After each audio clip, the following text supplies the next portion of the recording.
Shalom, everyone, and welcome to the Middle East and beyond. I'm Barry Stagner, here with Amir Sarfati, and our hope today is in this age of media misinformation to present the truth to you without any political or ideological bias or influence about the important stories happening around the world, especially as they relate to Bible prophecy. Amir, good to see you. Good to see you, Pastor Barry. I hope you're warmer than where I am right now. This is pretty cold here in Denmark. We're up for a nice speaking tour that will start tomorrow and will include a few places here in the southwest and also in the capital, Copenhagen. Well, we'll be praying for these events, that God would move mightily. Lord knows Denmark needs Jesus and all the things happening not only there, but in Europe and around the world. And Amir, why don't you this week open us up in prayer? No problem.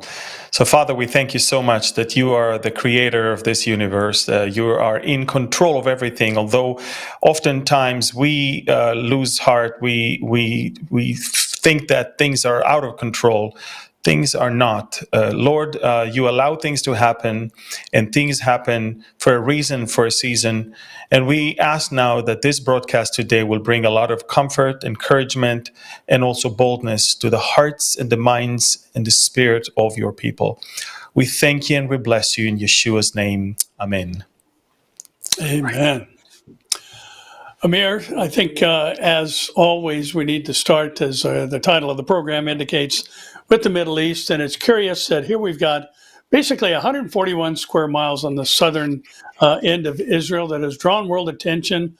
Literally, I think it would be quite easy to say that everybody's got an opinion about the Gaza Strip.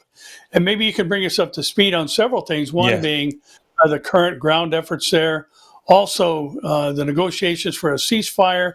And then I think there needs to be some clarity on the issue of relocation because, you know, there's a lot of media opinion out there, misinformation being presented, and not everybody in the Gaza Strip is against it. So maybe you can inform us on those things.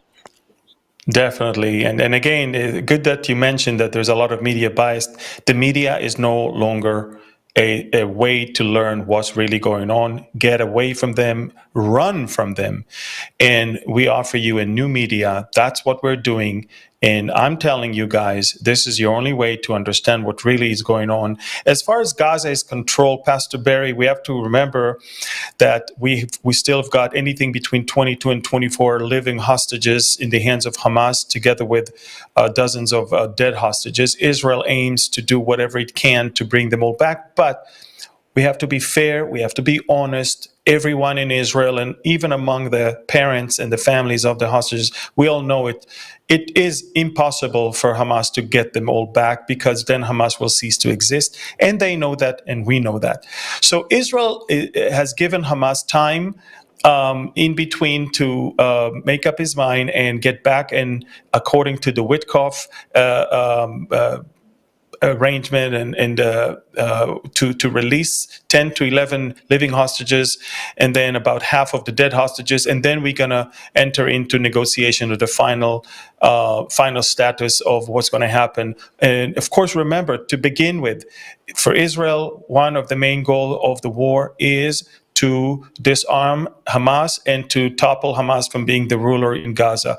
That is the one thing Hamas will never allow himself to do. Hamas cannot justify its existence without being armed and without being in control. So we have to remember, it's to be or not to be. Israel has decided to put more pressure, apply more pressure by resuming the fighting. Not yet in the strength that we are planning on, but we've decided from now on negotiations will be under fire. That's what Prime Minister Netanyahu said. And right now we're attacking mostly from the air, but also armored forces are already entering, and we are touching the untouchable things in the first round of our maneuver in Gaza. We're going after their political leadership. We're going after people that disguise as journalists, but are not. They're actually terrorists. We know that they're on the list of Hamas, they get salaries from them. We know, payroll, and we know exactly what they do also. And the last thing, we'll go after their vehicles, supposedly, civilian vehicles, the infamous white pickup Toyota trucks that, out of the blue, popped out and were used even in the humiliating releasing ceremonies of our hostages. And so Israel is going after all of these things. We cut already all the humanitarian aid. We're doing this. We're mounting more and more pressure. And when the time comes and we realize there is nothing else to do and there is nothing left to do besides full-blown all hell breaking out, then five divisions are going to attack from all sides. Let's look at the map, Pastor Barry, and see. We cleared Gaza Strip. We left only presence in the security perimeter around it, including the Philadelphia corridor, and that's what you see. We cleared. And now we took back the Netzarim corridor. We sliced the Gaza Strip into two, and we're pushing everyone from the north towards the south, everyone from the very south towards the north, and eventually we will gather them all in one small area until Hamas is decimated, Hamas is destroyed, and we're doing that for the most part from the air so far.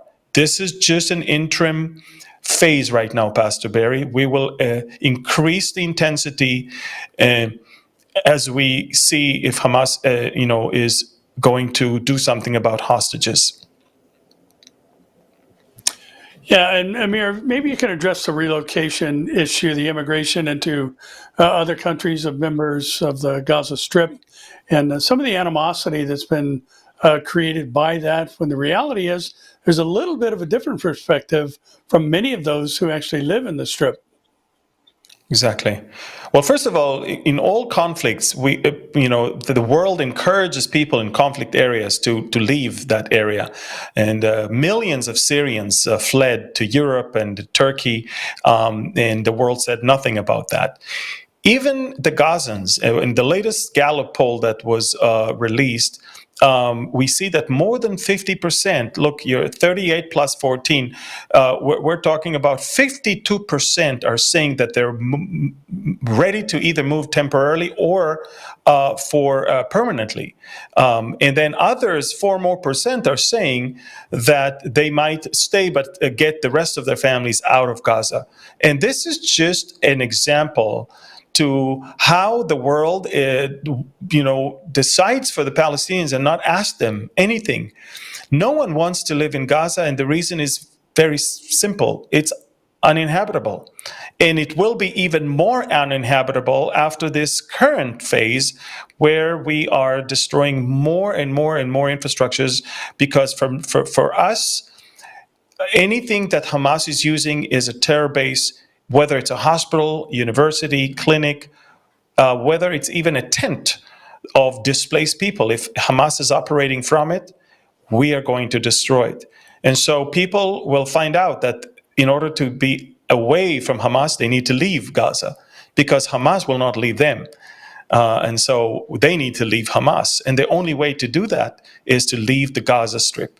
And President Trump made it very clear, Gaza is uninhabitable. To ask them to stay is to basically sentence them to death. So we already are working hard on establishing a mechanism that will not just encourage them to leave, but will take practical steps on how to do it and how to arrange it. We are looking for countries. And we already know that the UAE is a great instrument in convincing Egypt to receive at least anything from 500,000 to 700,000 Palestinians into the Sinai Peninsula area. But we know that Somaliland, near Somalia in Africa, is okay with that. We know some other countries that agree to receive. Everybody says there's 2 million people in Gaza. There's not 2 million people. There's hardly 1 million left. So if Egypt will receive 700,000 and others will get 300,000 left, even Jordan and others, this is it. It will allow us to go in and destroy Hamas forever. As long as Hamas is there, there will never, ever, ever, ever be peace and quiet and calm in that area. Yeah, very true. Well, we've also got things happening in Turkey, and there's a rather curious set of circumstances going on there, Amir. And I couldn't help but think of how this is kind of a global situation. We had Erdogan have arrested his major opponent in the upcoming presidential race, the mayor of Istanbul. And, here we've got the unrest that's happening, much like what we've seen in the past in Iran and other countries over the people who are currently in control. And I think one of the elements of this that is crucial to understanding the prophetic narrative and what's happening in our world is I think that this is contributing or at least indicating to the fact that people all over the planet are dissatisfied with those in leadership. They're tired of war, and here you've got somebody we know that's going to rise up from the revived Roman Empire. That's going to be a man with answers, a man with solutions, a man with a peace plan that is going to bring satisfaction to the whole world. And many of the people are basically accusing Erdogan, tens of thousands of people marching in the streets, seeing this as it's been dubbed a legal assassination of Turkey's democratic opposition. And this isn't the first time this has happened in the country. And looking at these things, Amir, I think we need to remember that all of these things are contributing factors to what's going to take place in the future. And watching, this unrest in Iran, watching what has happened there in the recent years and the put down of these efforts to bring about a regime change, who knows where this is going to go. And, it could be Erdogan, I wouldn't put it past him, that this is going to wind up with some type of violence at the end of it to bring it to a halt. And maybe you can talk about this. I think one of the things I've always found to be kind of a sad development with this change that's happened in the last 15 years in Turkey is Turkey used to be a major vacation destination point for people in Israel. Correct. Turkey was one of our best friends. Turkey was, before Erdogan was considered secular. They loved Israel. Israel collaborated with them on the levels of military intelligence, a lot of trade. And Israel helped them a lot. Ever since Erdogan was elected, remember, Erdogan is a member of the Muslim Brotherhood. And I have to say something that might sound harsh, but I will say it. The snake is not just Iran. The snake has two heads. It has Iran and it has Turkey. Two different two different opposing Islamic factions, but both of them wants to destabilize the Middle East in order to bring about the end of Israel. Make no mistake, we do not trust Turkey under Erdogan. We do not trust Turkey in its aim to expand and to bring back its glory of the Ottoman Empire. We do not, and as far as I'm concerned, they are as untrustworthy and dangerous as Iran is. Make no mistake. And as far as I'm concerned, Trump's attempts to appease Turkey and to normalize things with Turkey, I believe they're wrong. I believe he will soon see that as soon as Turkey will feel America is weak, Turkey will change gears and move towards coming up against us. Now, I don't know if Erdogan is going to be toppled or not, but whatever I know is that it's not going to get better for us. Whoever, if it's Erdogan who stays in power, and he can because he's brutally crushing all of his opponents, he already arrested in the last 48 hours at least 2,500 people. He has brutally, he sent his police to be so brutal. I mean, I have so many videos of how they treat the protesters. And these are not armed protesters.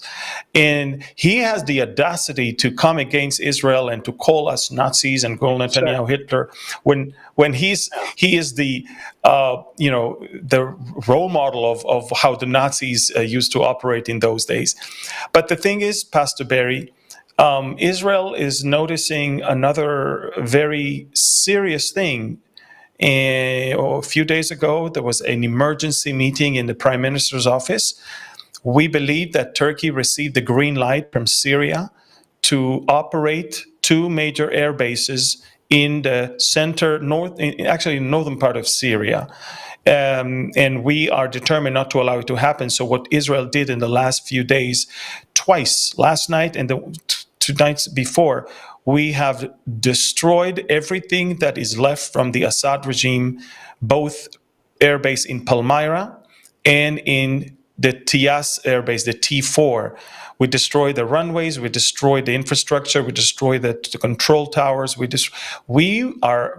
We're very serious about not allowing the Turks to take control over these air bases and create a Ramstein type size and functionality air base in miles away from Israel.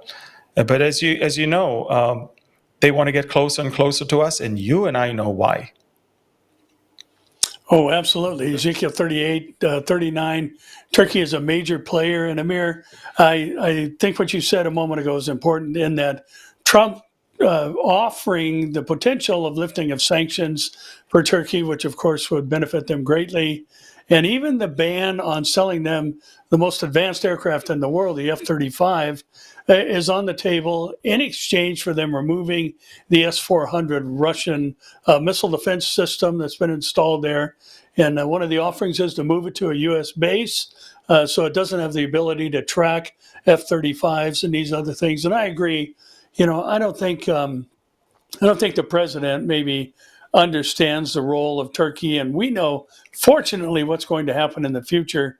And F-35 or not, we do know who's going to bring the Ezekiel war to the end, and that will be the Lord Himself. Yes. And Amir, you mentioned last week the importance of the social media platforms and subscribing and liking and sharing and commenting. And I just wanted to point something out to the viewer because one of the things I think we recognize or need to is that we live in an age where things are different than they used to be.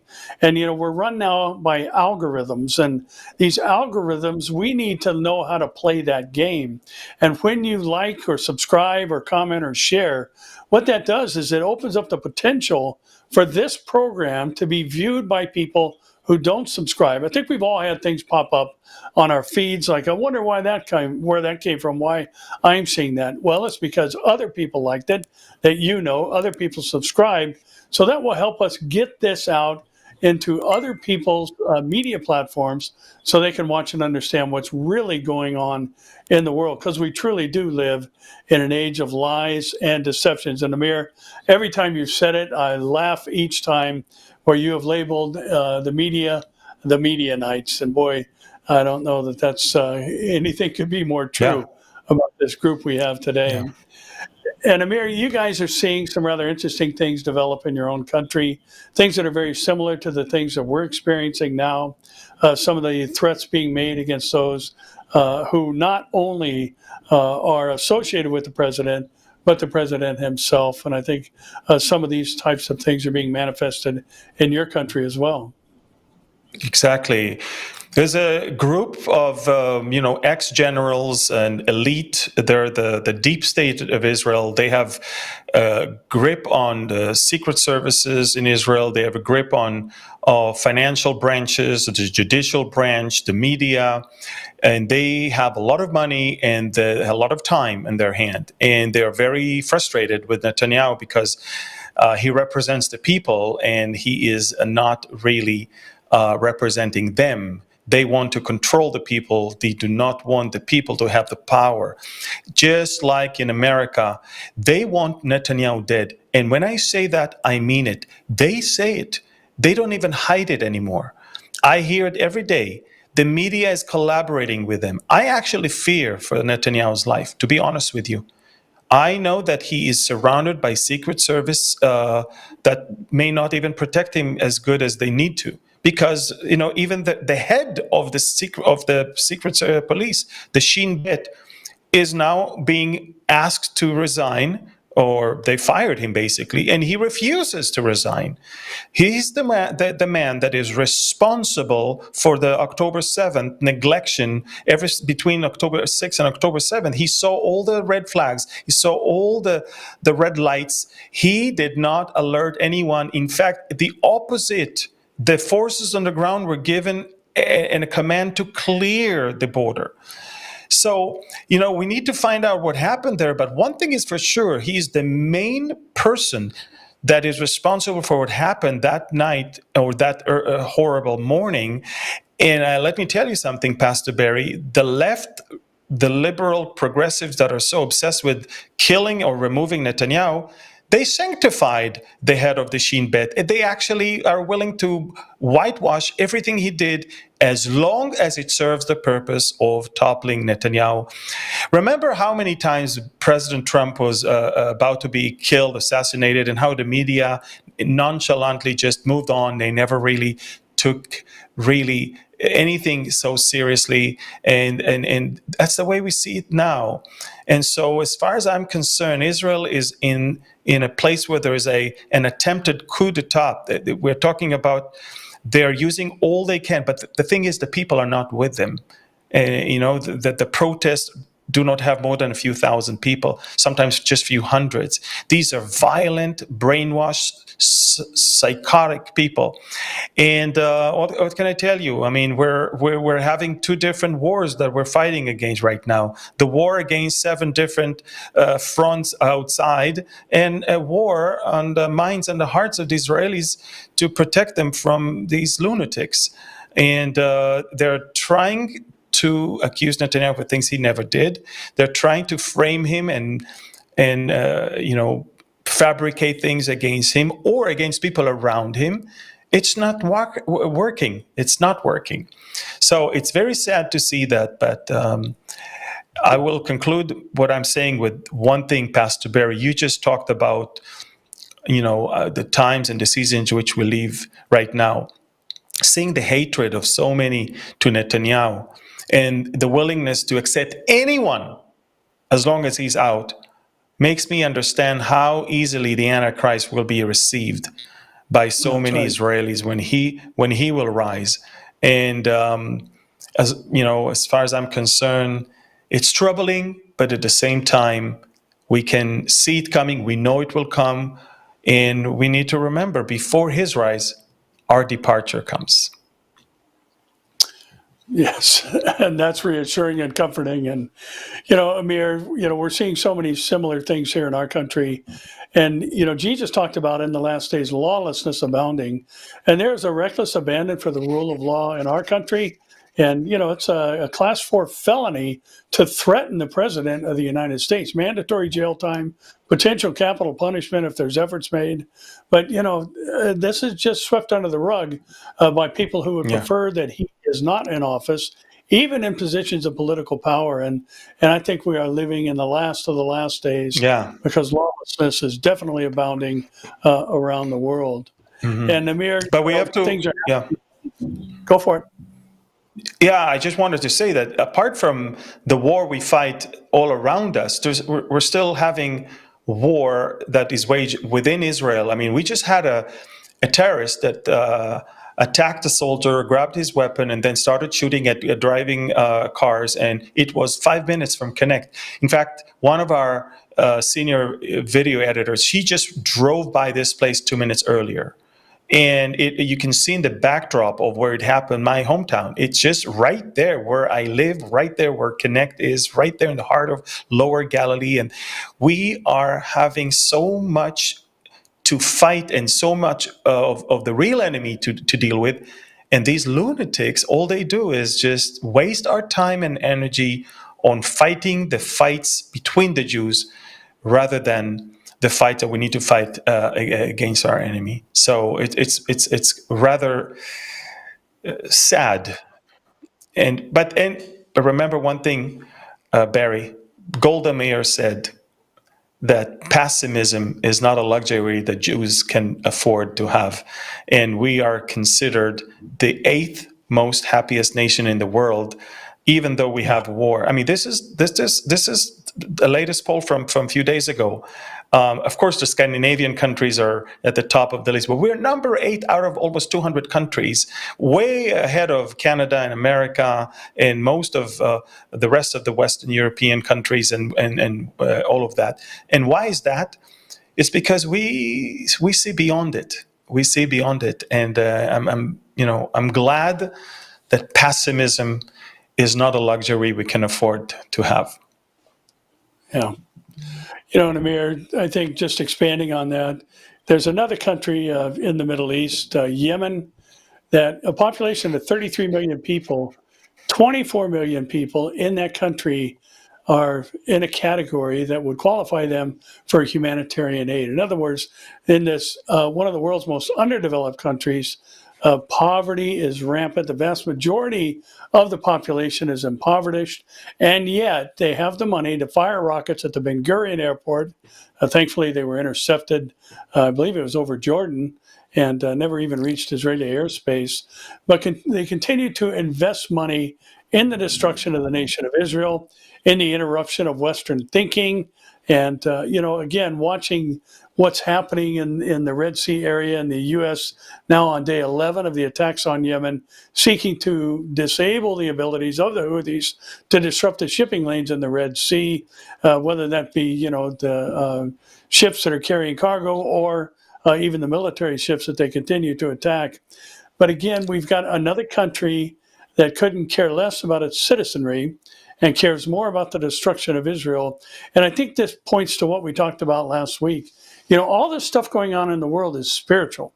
And, I know our focus on world events, not necessarily related to biblical prophecy per se, but Amir, I have to say, I have a hard time finding a story that's not related to biblical prophecy in light of what's happening with the focal center of the world, just like Zechariah 12:3 said.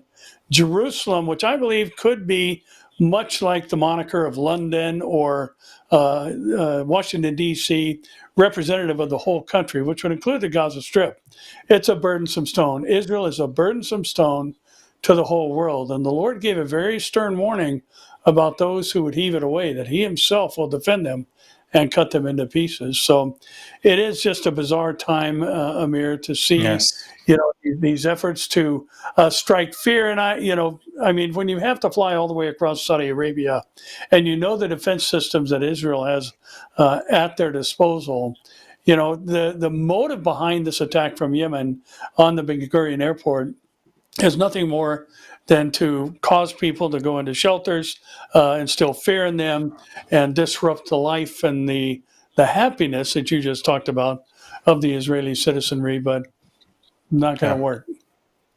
No, it's not going to work. And as people could see on the map that we just showed, and we may be able to show it again, Israel is not only destroying those rockets above the atmosphere, outside of our borders, but sometimes big sharpness or big parts of those rockets are still big enough to cause damage when they fall.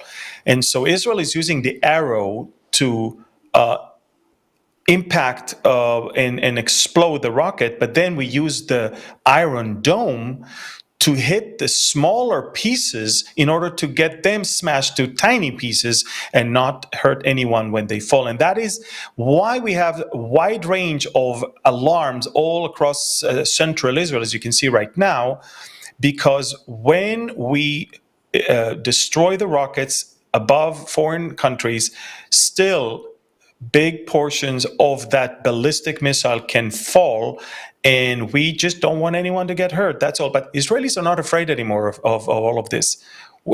We have graduated the Yemeni ballistic missiles academy. We can handle all of that.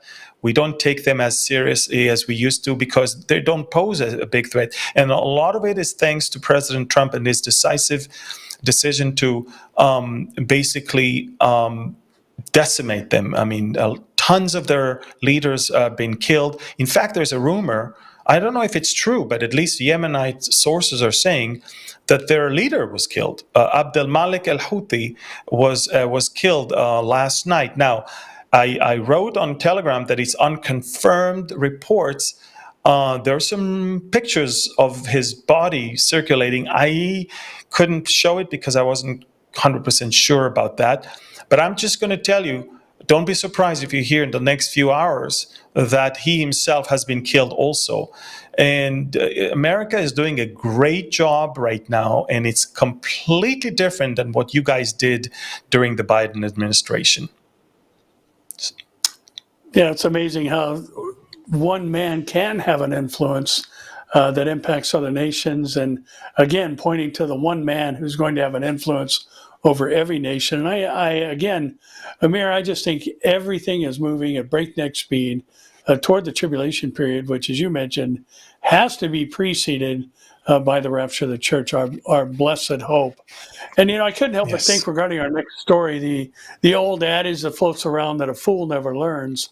And you've got attacks coming from the northern border. Not everything is coming from the south, but the Lebanon continues to be host to Hezbollah, and Hezbollah continues to fire rockets at Israel. Maybe you can talk about that a little bit. Yeah. Yeah, early Saturday morning, few rockets, in fact, 5 rockets were fired from Lebanon towards Israel. It surprised the northernmost city of Metula. And of course, Israel, as you can see, is controlling 5 places and a whole strip of land in southern Lebanon. But they fired those rockets just to test us, just as they're doing now in Syria. They want to see if we're serious and if they can, because all they do all day long is plotting against us. So they fire those rockets you can see on the map, and as a response, Israel blanket raids all across not just southern Lebanon, but also the Bekaa Valley.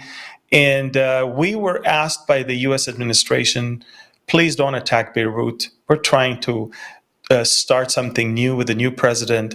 So go ahead, do whatever you need to do anywhere else. And we killed some key Hezbollah operatives. We destroyed weapon caches. We destroyed launchers. We destroyed a lot of infrastructures that we found out recently that they exist.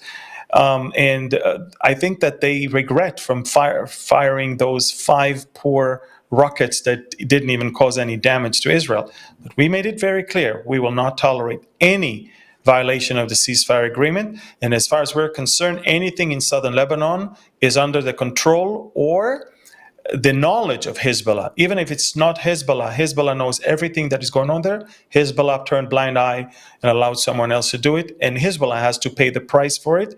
And as long as the Lebanese army is not going to disarm Hezbollah, we will have to do it. By the way, we're not the only ones that are saying that. Lebanese people are saying that.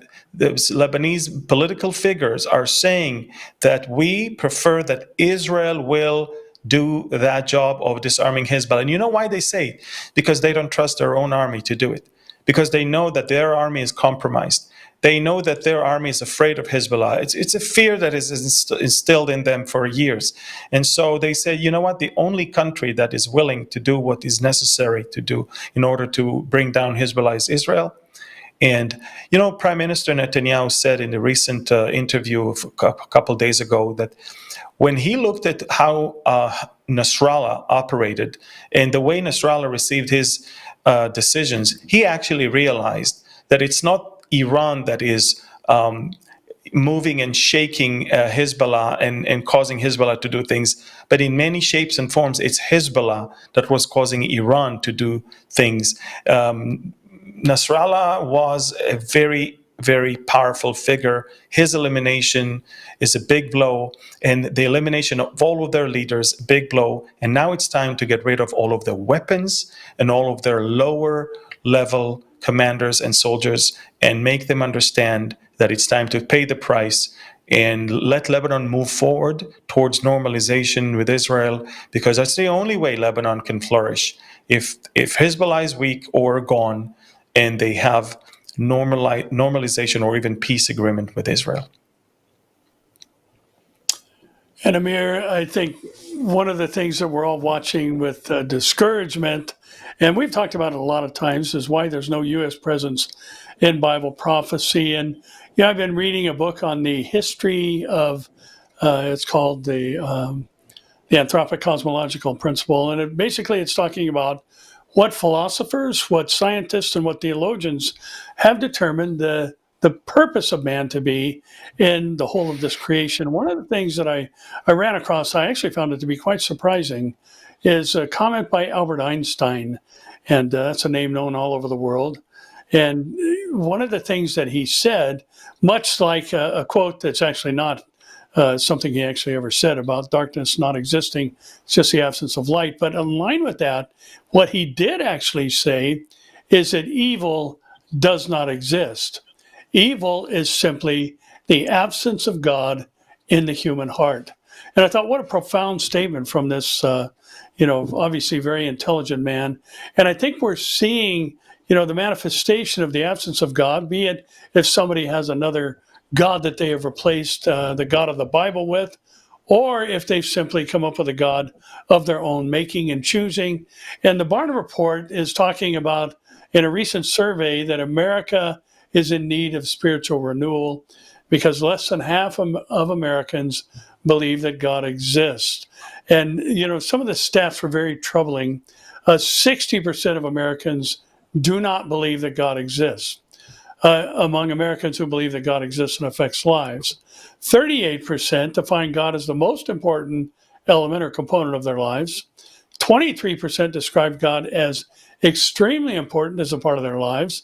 18% characterize God as having a very important influence on their lives, and 14% agree that he was somewhat important in their lives, and 5% said, and these are people who believe that God exists and affects lives, only 5% of them said that God was not too important or not at all important to them. And, when we consider these things and look at what the Bible said was coming in the last days, not only the perilous times that Paul described in 2 Timothy 3, but also in 2 Timothy chapter 4, where he talked about the defection from truth. And, this is really, I think, what opens the door for evil to prevail. And I think Einstein was spot on. And I don't know what his spiritual leanings were, but obviously he believed in God. And the absence of God in the presence of the human heart allows for the existence of evil in our world. And things are growing darker and darker and darker. And the days are becoming more and more as they were in the days of Noah. Yeah. Yeah, these are shocking numbers. I'm quite amazed, and you know what, Pastor Barry, when people say that things would get better and better, and eventually the church is going to have dominion over the world, look at these numbers. I don't want to discourage anyone, but according to the Bible, things will not get better. Things will only get worse. And the fact that we need to be taken out of here. The fact that we need to be taken out of here for God to judge the world is because things are going to get that bad. So bad news, we're not going to control all 7 mountains. We're not going to control the media and education and military. And we're not. If anything, we see that less and less godly people are in those key positions, and less people even believe in God, and less people are willing to even give their lives to God. And again, during the tribulation, there will be huge revival. We know that for a fact. So, unfortunately, That's the right. world has to get a very heavy spanking in order to, get back and to seeking God. And it reminds me of what the Lord said through Malachi to the people of Israel: through their affliction, they will earnestly seek me. And Yeah. and it seems like it applies to the rest of the world as well. And so, yeah, shocking numbers, but not surprising. Yeah, exactly. And Mir, another story I think that gives us an indication of our proximity to the tribulation. So we know a lot about what's going on. We've all heard about what's going on with Tesla dealers and owners. And a man said that he was shot at while driving his Tesla in Lowell, Massachusetts. And, considering, these things, I think the takeaway from it and all that we're seeing, the FBI issued a warning to Americans to exercise extra vigilance at Tesla dealerships and charging stations after multiple arson attacks. But, what we have, Amir, as far as the takeaway regarding Bible prophecy and what's coming, is that you now have people who are willing to harm other people's property or personage because of their association with another human being. And this whole all the rhetoric floating around about Elon Musk and all the things that he is trying to do and bring about that are viewed in a negative perspective. There's going to be a group of people during the tribulation, because of their association with someone, that being Jesus, that they are going to be eliminated by the Antichrist and his regime. So I have to say, as I mentioned a moment ago, we are so close to the Lord coming for us. We've got, the violence filling the earth as it was in the days of Noah. Jesus talked about pestilence, and we've got that happening now. There's a story that the CDC reported that there is an urgent threat about a new fungus that has been found and spreading rapidly, and it's drug resistant on top of that. And this is what the Lord was talking about, where he mentioned in Matthew 24, 3-8, that there will be a series of things that are normal in the progression of life, but they will take on a birth pang-like progression as we near his coming for the church. And, watching these things happen, and this Candida auris, an antimicrobial resistant threat, is antifungal, resistant to antifungal drugs, making it hard to treat once infection occurs. And the numbers are some 30% who have contracted this fungus by contact have died. Now, the vast majority of them had pre-existing conditions. But again, we see plagues, pestilence happening. We see the violence of man. We see the hatred of people just because of who they're associated with. I have to say, I think Jesus is coming soon. Absolutely, I agree with you. And it's the same tolerant people that convince you that you must switch to electric car in order to save the planet. And now, many of them bought the Teslas, and now look at what is happening to them. I mean, it's the double face. It's unbelievable. Pastor Barry, see, that's what I like about what we're doing, is connecting the dots and bringing people not only back to understanding what's going on around the world, but also understanding how it fits into the Bible. This is the media I believe Christians around the world should be consuming. Get rid of your mainstream media. They will poison you. This is the new media, and I'm speaking. I'm speaking seriously. I mean, you're being poisoned. And again, as Pastor Barry mentioned earlier, algorithm is the thing that we have a war against. And you are the soldiers, you have the weapon. The weapon is social media. We can give you ammunition, which is this broadcast and others like it. All you need to do is use it. Lock, load, and fire. How can you do it? You should like the video. You should write a comment. You should share it. And you should subscribe to our channels. And this will eventually cause this and other of our videos to appear and pop on the screen of many, many other people, so they can watch, they can learn, they can be educated, and they can also get closer to the Lord. I think it's time, Pastor Barry, that we move to the Q&A.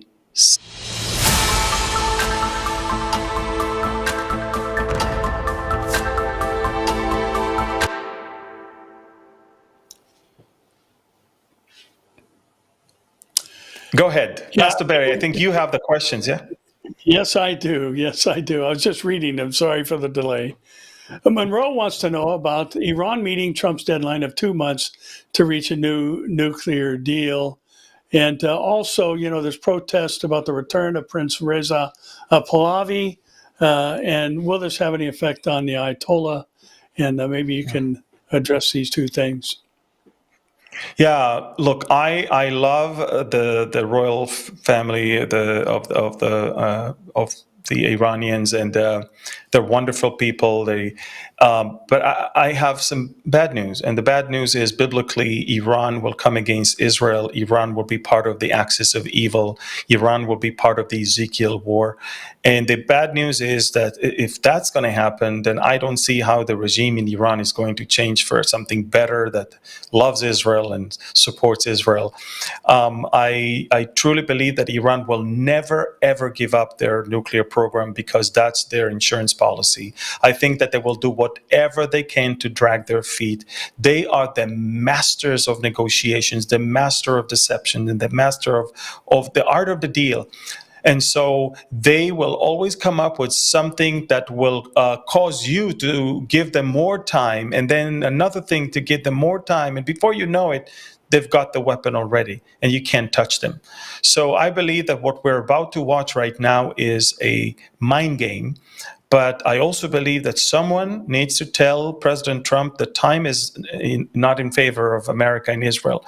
And I also need to, just as I think he's getting some bad advices regarding Turkey and Qatar, I want to believe that he's getting better advices when it comes to Iran. I don't think he needs to give them time. I think that he needs to give them a very strict deadline to either accept a deal that will cause America to dismantle Iran's program, completely dismantle that nuclear program. The program that is called Ahmad, it's a program. It's a military nuclear program that they've been having since the 1990s, and they halted it between 2003 2006. But that's it. They continue with it all until today. In Israel, in 2017 or 18, I think, exposed them when we brought the nuclear archive all the way to Tel Aviv, and we sent the president, the White House at that time, President Trump, copy of everything. You've been lied to and deceived. That's why he pulled out of the deal then. Look, they will do whatever it takes. You will never, ever convince them not to have nuclear bomb. So I don't see how anything can happen besides some military confrontation that will keep them quiet for a while until America is going to grow weak, will step down from world superpower status, and that's when Russia will make the move and join with Turkey and Iran against Israel. Yeah, Mayor, I think one of the things people need to remember is that, their claim to enrich only to the level for energy purposes is a bull-faced lie, and anybody who knows anything about it would know that. Because in order to enrich uranium to where you can use it for energy, you only have to have a concentration of U-235, one of the two isotopes that make up uranium in the raw form. It's 3 to 5%. And there's all kinds of stories about how much they have at 60%, and that's a plateau that allows them to just in a very short time enrich up to 90%, which is the weapons grade. So, as far as, giving up their nuclear program, it's too late. They're already at a place where they could just in a couple of weeks have a 90% enrichment. Remember, every day, every hour that passes, the centrifuges still spin. Just remember that. Yep. And Amir, there's some players that are also mentioned in the Ezekiel war scenario, but they aren't in the adversarial position, but they are in the protest position. And that is mainly Sheba Dedan, which is modern-day Saudi Arabia geographically. And Larry wants to know, whose side is Saudi Arabia on? They're so big and so wealthy. Why don't they play a bigger role in the war? I don't trust the Saudis. I never trusted them. I will never trust them. I just think that it's for their benefit and it's their interest to be at the side of the one that will be better to protect them and help them. That's all. It's all about their interest. And remember, the Saudis they played a key role in the 9/11 preparations, and remember, they're not nice people. Look, I'm not one of those people that is mesmerized by the claims of Mohammed bin Salman. Yeah, I'm not. Still, Saudi Arabia would, they come to some African countries, and instead of donating to them hospitals and schools, they want to donate to them mosques. And you and I know what mosques are all about. They are becoming a hub for terrorists. So as far as I'm concerned, I always take them with a grain of salt. I'm not someone who trusts them. But again, I rather have them on my side than against me. I mean, and in the Middle East, it's all a matter of interest. It's all a matter of, you want that the enemy of your enemy will be your friend. And that's it. And so that's what it is. Unlike, by the way, the UAE, which have already proved to all of us that they are against the Muslim Brotherhood, and they're against the anti-Semitism, and they will not tolerate any teaching like that in their schools or any preaching like that in their mosques. And they're producing the best ambassadors. Look, I'm not for Islam, but the best ambassadors for Islam are from the UAE. And just so you know, so I'm just saying, as far as I'm concerned, if there is one country in the entire region of the Arabian Peninsula that I am, in favor of, and I have no problems being there and walking there and feeling very safe there, is the UAE. Yeah, Amir, I think what people don't often realize is the reason that there are diplomatic overtures toward Israel by the Saudis is because of the shared animosity for the Iranians. So you've got a Sunni nation and Shia nation, and both have an eschatology, both want to put the caliph in position and have a global caliphate with their brand of Islam in charge. And really, that's the heart behind these efforts on the Saudis' part. Yeah, Vicky wants to know, Amir, when is the next election in Israel? Will Netanyahu be able to remain in power? We kind of addressed that earlier, but maybe you can at least give an update on when something potentially could happen. Well, just a few hours ago, Netanyahu secured a smooth completion of his term by securing a vote for the budget of 2025-2026. He basically passed it in the government first and then in the parliament, although the crazy leftists tried to block physically the entrance to the parliament, but they failed. The budget passed, and there is no fear that his government will be toppled by a no confidence vote. The fear was that maybe the budget will not pass and that it will immediately topple the government, but that, of course, hasn't happened. I believe that Netanyahu can finish his term by the end of 2026, and early 2027, there can be elections. As far as I'm concerned, the left cannot wait. They cannot wait. They want him out now. And a lot of them are using the families of the hostages. They're using it. They're using that card, and they're saying, oh, he wants to kill the hostages, keep them there. But when you ask them, what if all the hostages are back, but Netanyahu stays prime minister for 5 more years? Then they'll tell you the truth. They'll tell you, okay, no, then keep the hostages in Gaza. They said that live on radio. So I'm just telling you that it's all about hatred towards Netanyahu. It has nothing to do with the hostages, just like it was never about anything else. They don't really think that he is corrupt. They just framed him in order to kick him out. And it's the same old thing. They called it, the judicial reform, which now every Israeli understands we need to have. The judicial reform was framed as a revolution, the end of democracy, and they really caused fear among many Israelis. And now everybody understands it was a hoax, and it was all political. So I think Netanyahu secured his way all the way until the end of his term this time. And again, it's a great timing for this question because he just passed the budget vote in the parliament a few hours ago. Amir, Keith is asking if oil plays a role in the current conflict in the Middle East, and will oil be the spoils that the nations come for? And I think what's implied there is in the Ezekiel invasion. And, obviously the U.S. involvement there with the Houthis in Yemen, and that is to keep the shipping lanes open. And here you've got, this region of the world where most of the oil comes from, and that's shipped all over the planet.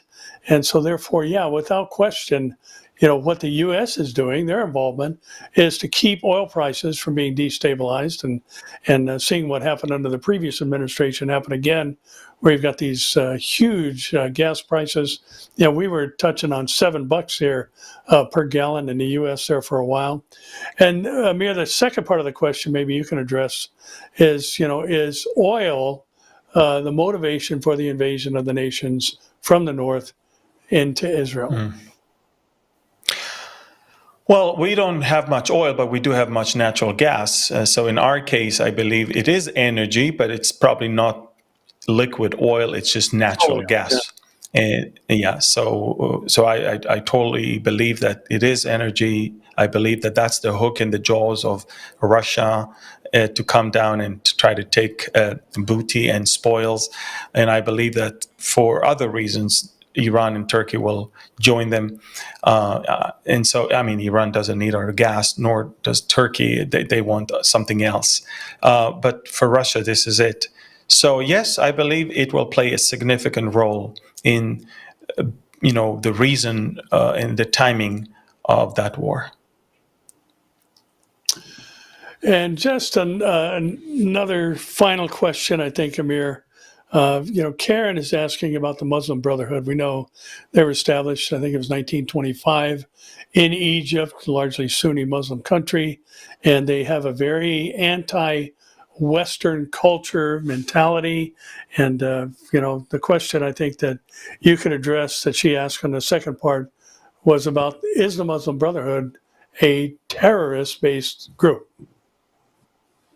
Yes, it is. And that's why it's banned by all countries in the Middle East except of, drum rolls, can you guess, which is the only country in the Middle East that is a democracy that is not outlawing the Muslim Brotherhood? It's There's Israel. only one democracy Believe in the Middle East. Exactly. And we're the only country that foolishly is still having them somehow accepted. And in the last government, the government of change, they were even part of the coalition, God forbid. But all the countries, including Egypt, where they were born, ban them now. They all understand these are dangerous people. And the only country that is now actively allowing them to not just be there but rule is Turkey. Erdogan is Muslim Brotherhood. So that's what we have right now. I believe they're terrorists. I believe they have murderous ideology. I believe they definitely want Israel to be wiped out. And that is why I'm telling you, Erdogan is as dangerous as the Iranian Ayatollahs. Each has his own eschatological agenda, but both see that Israel has to be eliminated. Yeah. Well, thankfully, we know that's not going to happen. Exactly. And there is a God We who know. fights for Israel, who neither sleeps nor slumbers. And for that, we are grateful. So, Amir, as we end the program, as we end every conference together, would you close us up with the Aaronic blessing in Hebrew? And I'll close in Greek, in English. In English. And as we do that, I want to remind everyone, just remember, please share this video with as many as you can. All right. יברכך אדוני וישמרך, יאר אדוני פניו אליך ויחונך, יישא אדוני פניו אליך וישם לך שלום. May the Lord bless you and keep you, make his face to shine upon you and be gracious unto you. May the Lord lift up his countenance toward you and give you his peace. Shalom. Yes. We pray this in Jesus' name. Yes. Amen. Amen. Amen. So thank you very much for watching this Mideast and Beyond. And again, subscribe to our YouTube channel, like, comment, and share this video. Please be good soldiers in this war that we can fight well together and beat the algorithm. Thank you, Pastor Barry, for taking the lead today. And I want to thank everyone from Denmark and Pastor Barry from California. And until next week, I want to bless you all and say shalom. Shalom.